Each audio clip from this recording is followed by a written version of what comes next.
रोहतक से जितनी भी माताएं आज बहनें हम आश्रम आए में सेवा हैं के लिए आई हैं, उन सभी माता बहनों से प्रार्थना है कृपया करके सतलुक पूजा कराने की जगह पर आश्रम जाए। सच्चाई धनानंद की जय।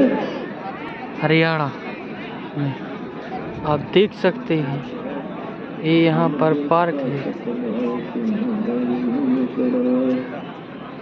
नहीं कीमत करता कबीर की मकड़ा, नहीं वजन मेरी मोल